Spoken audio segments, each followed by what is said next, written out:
Hello student, आज हम पढ़ेंगे क्लास थर्ड का chapter number 14 the crows and the cruel cobra. इस कहानी में ये देखेंगे कि कौवे जो होते हैं वो अपना दिमाग लगा के और एक फॉक्स की हेल्प से किस तरह से अपने बच्चों की और अपने जो अंडे होते हैं उनकी रक्षा कर लेते हैं। तो स्टार्ट करते हैं। फर्स्ट डिस्कस में एक लाइन दे रखी है, have you ever heard the saying where there is a will there is a way, यानी कि जहाँ पे चाह होती है वहाँ पे राह होती है ना। ये आपने कभी सुनी होगी ये लाइन, तो क्योंकि सुनी ही होगी, क्योंकि जो भैया जी दीदी जी होते हैं वो कई बार हमको ऐसी कहानियाँ सुनाते रहते हैं जिसके अंदर ये बताया जाता है कि हम अगर कुछ भी ठान लें और अगर पूरे इच्छा शक्ति से हम उसको करना चाहें तो हम ऐसी कोई भी चीज़ नहीं है जो हम नहीं कर सकते, है ना। सेकेंड था, narrate any folk tale that you have heard related to this saying, यानी कि आप जो ये लाइन कह रहे हैं जहाँ चाह वहाँ राह वाली में, वो अगर आपने सुनी है तो एक कोई भी कहानी बताइए जो उससे रिलेटेड हो।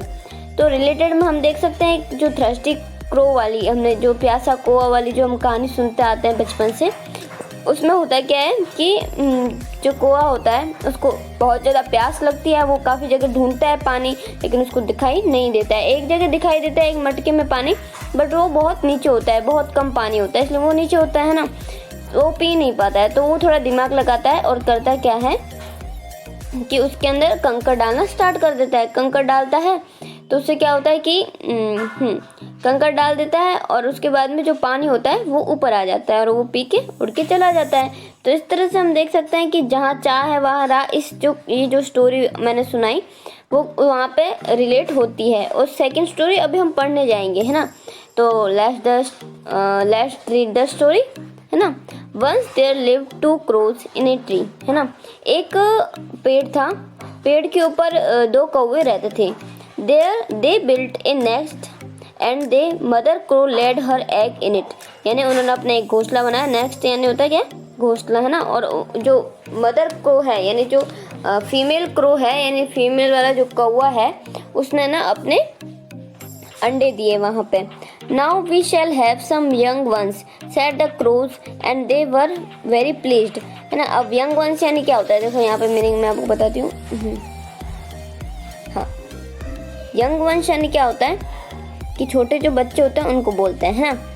तो वो क्या कहते हैं, आपस में बात करते हैं कि अब हमारे पास हमारे छोटे बच्चे होंगे और दे वर वेरी प्लीज्ड। प्लीज्ड यानी होता है कि हम बहुत खुश हैं, है ना। उसके बाद हम आगे पढ़ते हैं। There was the tree was very old and it had a hollow trunk. जो ट्री होता है वो बहुत ही पुराना होता है और होलो ट्रंक यानी होता है खोखला तना होता है, वो काफ़ी खोखला हो चुका होता है। एक cruel serpent cobra came and made this home in its roots and trunk. होता क्या है कि एक क्रूल कोबरा होता है, सरपेंट यानी भी होता है सांप। अब तक हमने सिर्फ स्नैक की मीनिंग सुनी थी, जो सांप होती है। जो सरपेंट होता है उसको भी सांप बोलेंगे। तो जो एक सांप था, कोबरा था, तो वो वहाँ पे आता है और अपना घर बना लेता है रूट के अंदर, है ना। रूट और ट्रंक जो खोखली हो जाती है ना, ट्रंक यानी तना जो होता है वो खोखला हो चुका होता है, तो वहाँ पे अपना घर बना लेता है। When the crows were away, he stole the eggs from the next and ate them. तो होता क्या है, जब सांप है ना क्या करता है, जब क्रो होता है वो दूर चले जाते हैं तो उनके घोंसले में आता है और जो स्टोल यानी होता है चुरा लेना। तो क्या चुरा लेता है कि उनके अंडे होता है ना उसको चुरा लेता है और एट देम यानी उनको खा लेता है। ईट की जो थर्ड फॉर्म होती है ना, सेकंड फॉर्म होती है ना, वो होती है एट, है ना। तो इसलिए यहाँ पे एट देम लिखा हुआ है, ओके। फिर when the crows returned they were very sad after some time the mother crow laid some more eggs. फिर होता क्या है कि वो वापस आके जब देखते हैं क्रो बहुत रिटर्न यानी तो लौटते हैं ना, तो वापस जब आके लौटते हैं तो बहुत ही दुखी हो जाता है। क्यों दुखी हो जाते हैं, क्योंकि जो उनके अंडे होता है वो कौन खा जाता है, उनका वो जो ट्री है, उनकी जो ट्री में जो सांप रहता है वो खा जाता है ना। पर वो क्या होता है, आफ्टर सम टाइम यानी थोड़े टाइम के बाद में जो मदर क्रो होती है वो कुछ और अंडे दे देती है। तो वो बोलते हैं now we shall have some young ones, यानी अब कोई बात नहीं, जो हो गया वो हो गया, लेकिन अब हमारे पास और हमारे यंग वंस होंगे, यानी हमारे बच्चे होंगे। She said see to her husband, यानी वो अपने हस्बैंड से बोलती है। Both crows again very felt pleased, यानी वापस बहुत खुश होते हैं, है ना। फिर होता क्या है, चलो देखो आगे क्या होता है कि यानी अब दूसरे बार जो है ना, जो कोबरा है वो उनके अंडे को खाने की तैयारी में है। Again the cobra stall the eggs from the next, यानी कि दूसरी बार फिर से क्या करता है, जो कोबरा है वो उनके घोंसले में आके और जो अंडे होते हैं उनको चुरा के खा लेता है। What shall we do? Thought the crow, यानी जो कौवे हैं वो सोचते हैं, थॉट यानी होता है सोचना, कौवे सोचते हैं कि हम क्या करें। We must drive away the cobra or he will steal of our eggs and we shall not have any young ones, यानी कि इस तरह तो हमें ना इससे दूर चला जाना चाहिए, यानी अब ड्राइव अवे यानी क्या होता है, दूर चले जाना चाहिए, वरना ये जो कोबरा है ये हमारे सारे अंडे खा लेगा और हमारे कभी भी बच्चे नहीं होंगे, है ना। फिर they went to their friend a fox and told him about this their problem, यानी जो क्रोज हैं उनका दोस्त कौन था, फॉक्स। फॉक्स यानी क्या होता है, लोमड़ी, है ना। हमने सुना होगा कई बार लोमड़ी होती है ना, लोमड़ी को बोलता है फॉक्स। तो वो जाते हैं उसके पास और अपनी प्रॉब्लम बताते हैं। The fox thought of a plan and said there is a princess in the town and each day she takes her ring off her finger. होता क्या है कि एक टाउन यानी होता है कस्बा, है ना। टाउन यानी कस्बा, प्रिंसेस यानी होता है राजकुमारी। वो जो फॉक्स होता है वो एक प्लान बनाता है कि एक टाउन यानी एक कस्बे में प्रिंसेस है, वो रोज़ अपनी है ना जो एक अंगूठी है ना उसको उतार देती है ना। फिर वो करते हैं, वो सोचते हैं let us steel the ring and fly slowly away, यानी वो क्या कहते हैं, जो फॉक्स है वो बोलता है कि तुम उसकी जो रिंग है उसको चुरा लो और उसको धीरे धीरे चुरा के यहाँ पे ले आओ। Soldier will come after us, यानी तुम्हारे पीछे पीछे सोल्जर यानी होता है सैनिक। जब वो, क्योंकि वो राजकुमारी है, जैसे उसको पता चलेगा कि उसकी जो रिंग है उसको जो कौवे हैं चुरा के भाग रहे हैं, तो वो अपने सैनिकों को आदेश देगी कि मेरी रिंग लेके आओ। तो पीछे पीछे जो सोल्जर्स हैं यानी जो सैनिक हैं वो उसका पीछा करेंगे, है ना। Let come close to us, यानी उसको यहाँ तक हमारे पास ले आना। And then we will drop their ring down into the serpent hole, फिर हम क्या करेंगे, सरपेंट होल यानी क्या होता है, छेद, है ना, छेद। और सरपेंट हमने अभी आगे पढ़ा क्या होता है, सांप।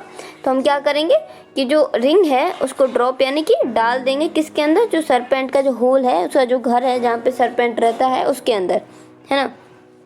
उसके बाद में क्या होगा, देखो उसके बाद में क्या होगा, द क्रोज डिड दिस, यानी जो कौवे हैं उन्होंने ऐसा ही किया। They stole ring and dropped it down into the cobra's hole, यानी वो लेके आए और जो सांप का जो बिल है उसके अंदर डाल दिया।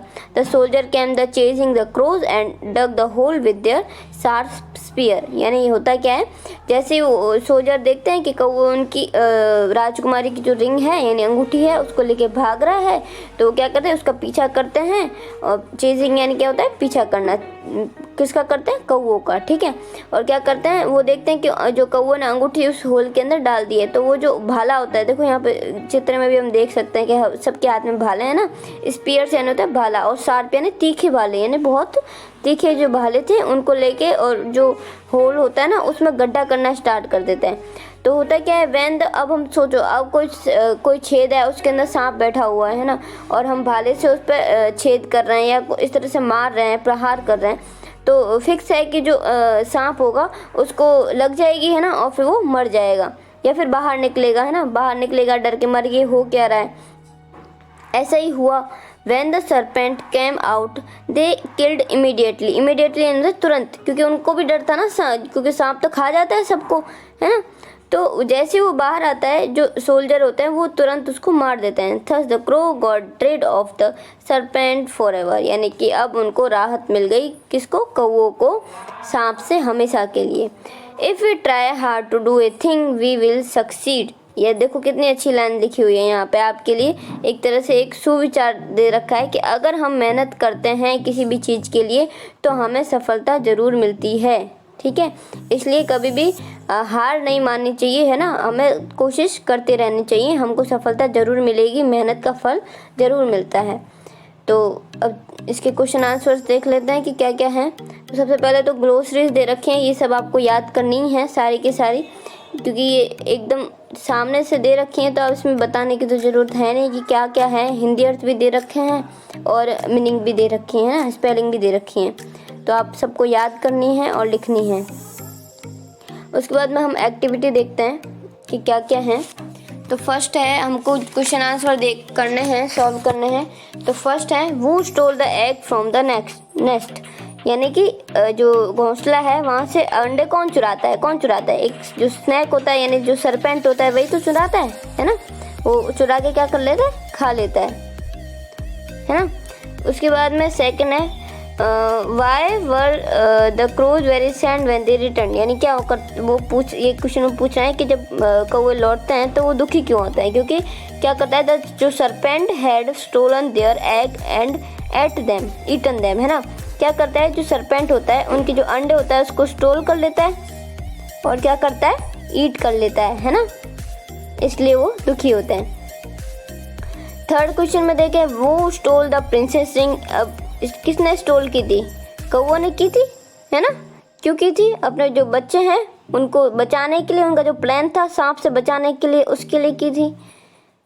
फोर्थ देखते हैं, what was the drop into the cobra's hole, यानी कि उसके अंदर क्या कोबरा के जो बिल होता है उसके अंदर क्या डालते हैं, जो प्रिंसेस की जो रिंग होती है ना, वो डाल देते हैं। क्यों डालते हैं, ताकि वो जो सोल्जर्स हैं वो आए और उसको रिंग को निकालने के चक्कर में जो सांप भी बाहर आ जाए और उसको वो मार दे।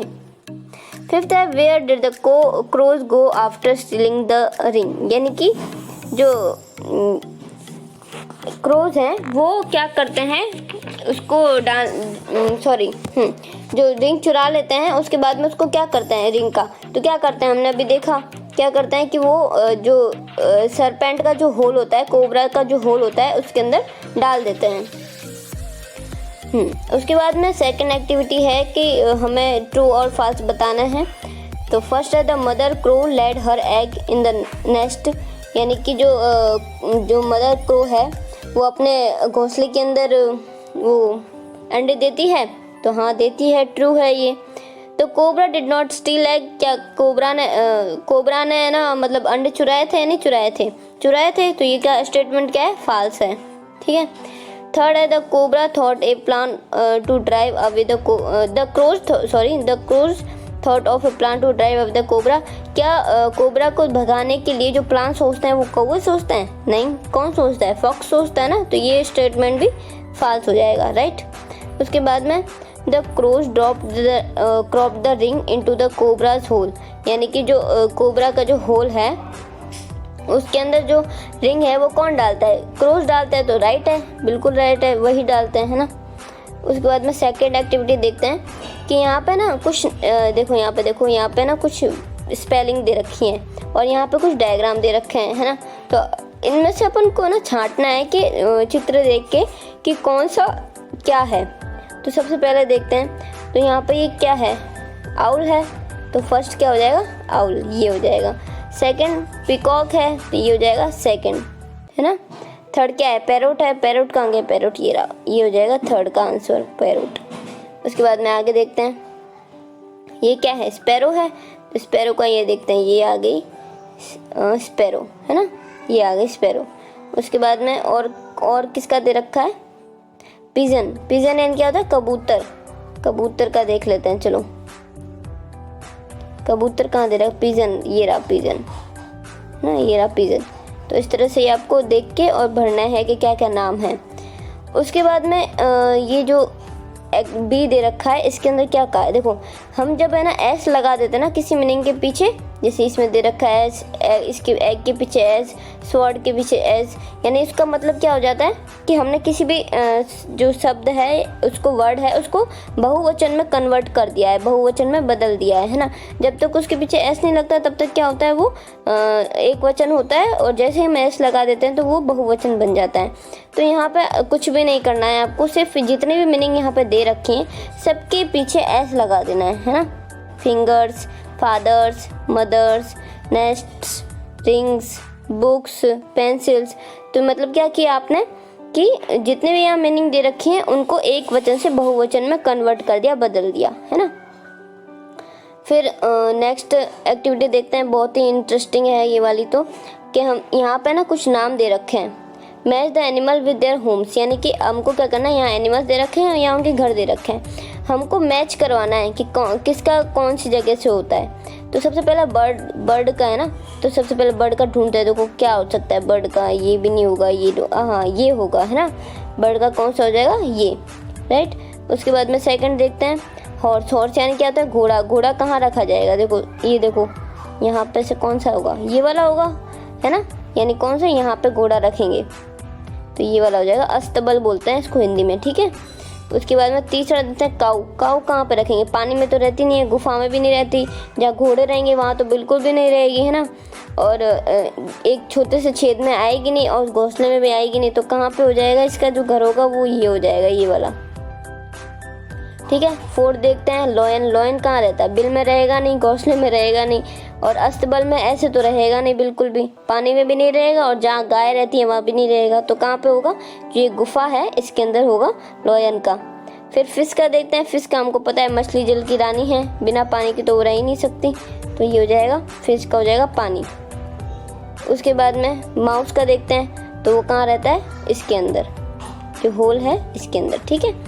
तो इस तरह से ये आपको सॉल्व करना है, और यहीं पे जो आपका चैप्टर है वो फिनिश होता है। आपको अच्छे से पढ़ना है इसको, क्वेश्चन आंसर याद करना है, मीनिंग्स ज़रूर याद करनी है, और इस कहानी से हमें जो शिक्षा मिलती है उसको भी अपने जीवन में उतारना है कि हमको जो हम कुछ भी अगर सोच लें तो हम करके ही रहते हैं। ऐसा नहीं है कि अगर हम कमज़ोर हैं या हमारे पास कोई भी एक ताकत वगैरह नहीं है तो हम उसको किसी भी कंडीशन को हम सॉल्व नहीं कर पाएंगे।